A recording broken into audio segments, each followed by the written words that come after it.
आज भी प्रधानमंत्री नरेंद्र मोदी उतनी ही आस्था के साथ मकर संक्रांति कहें, पोंगल कहें, चाहे गुड़ी पड़वा कहें, ये त्यौहार मनाते हैं। आज दिल्ली में त्यौहार मनाया जा रहा है। प्रधानमंत्री नरेंद्र मोदी ने इसमें शिरकत की है। तस्वीर में आप देख सकते हैं, सीधी तस्वीर आपके स्क्रीन पर, और अब संबोधन प्रधानमंत्री का।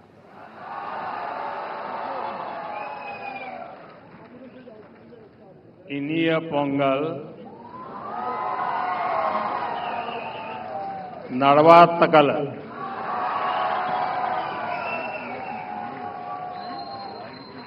आज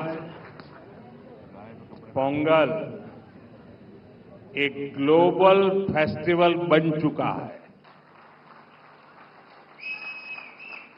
दुनिया भर में तमिल समुदाय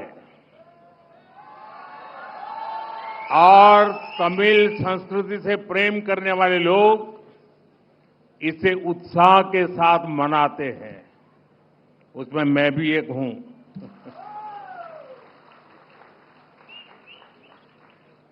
इस विशेष पर्व को आप सभी के साथ मनाना मेरे लिए सौभाग्य की बात है।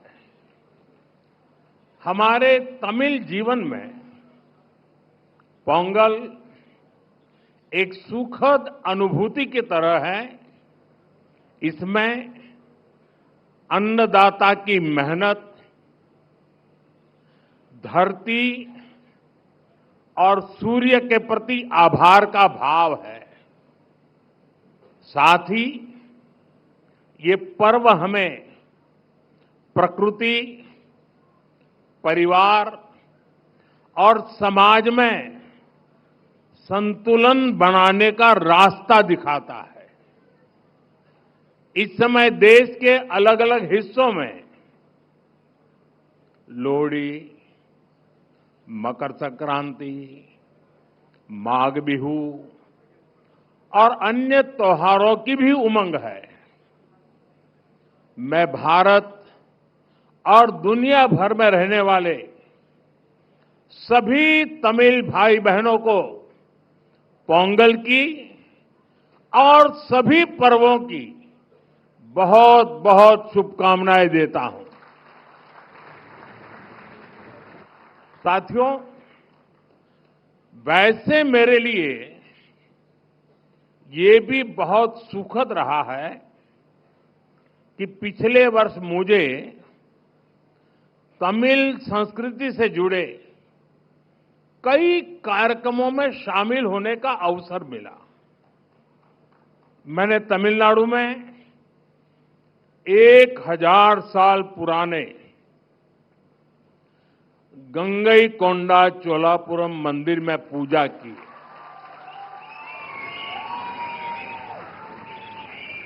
वाराणसी में काशी तमिल संगमम के दौरान सांस्कृतिक एकता की ऊर्जा को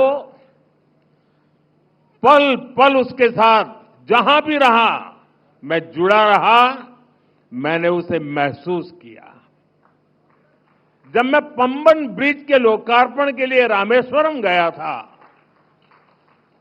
तो तमिल इतिहास की महानता का फिर एक बार साक्षी बना था। हमारी तमिल संस्कृति पूरे भारत की साझी विरासत है। इतना ही नहीं, पूरी मानवता की ये साझी विरासत है। मैं एक भारत श्रेष्ठ भारत की जिस भावना की बात करता हूं, उसे पोंगल जैसे पर्व और सशक्त बनाते हैं। साथियों, दुनिया की लगभग सभी सभ्यताओं में फसलों से जुड़ा कोई न कोई उत्सव मनाया जाता है। तमिल संस्कृति में किसान को जीवन का आधार माना गया है। तिरुकुरल में कृषि और किसानों पर विस्तार से लिखा गया है। हमारे किसान राष्ट्र निर्माण के मजबूत साथी है। उनके प्रयासों से आत्मनिर्भर भारत अभियान को बहुत मजबूती मिल रही है। केंद्र सरकार भी किसानों को सशक्त बनाने के लिए प्रतिबद्ध होकर लगातार काम कर रही है।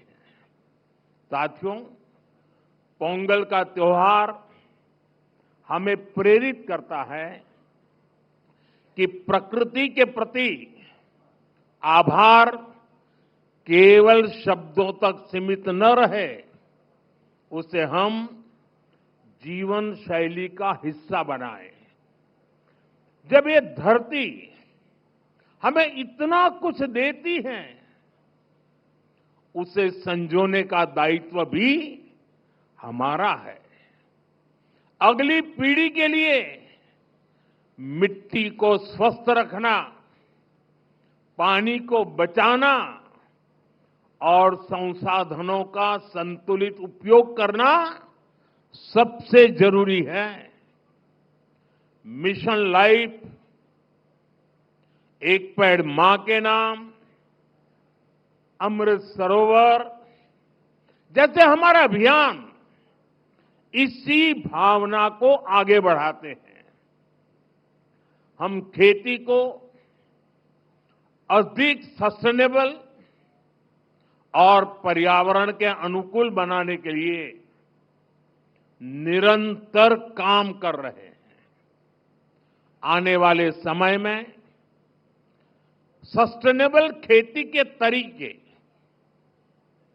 वाटर मैनेजमेंट, मैं तो लगातार कहता रहा हूं, पर drop more crop, natural farming, agritech और वैल्यू एडिशन की भूमिका बेहद महत्वपूर्ण है। इन सभी क्षेत्रों में हमारे युवा नई सोच के साथ आगे बढ़ रहे हैं।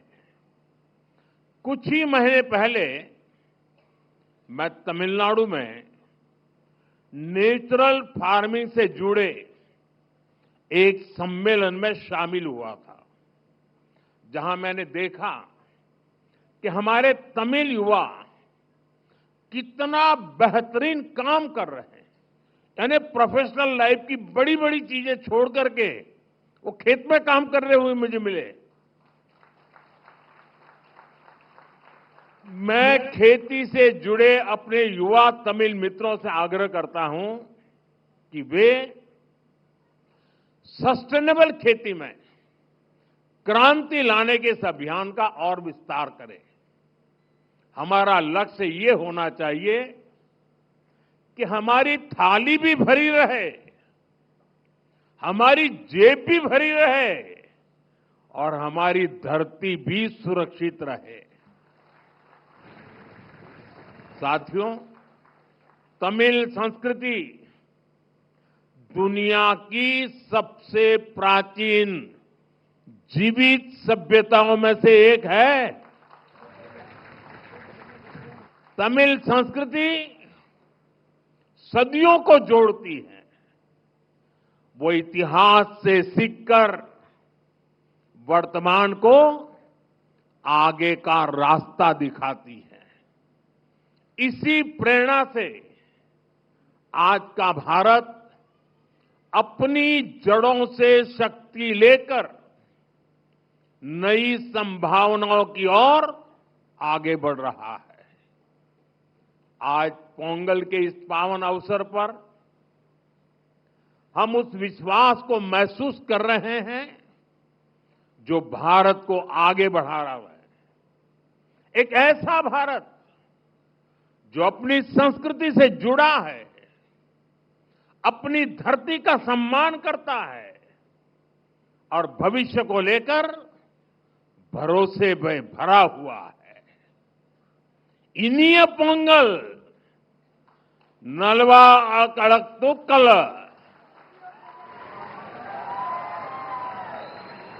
वाळगा तमिल, वळगा भारतम। एक बार फिर आप सभी को पोंगल की बहुत बहुत बधाई, बहुत बहुत धन्यवाद। वणक्कम।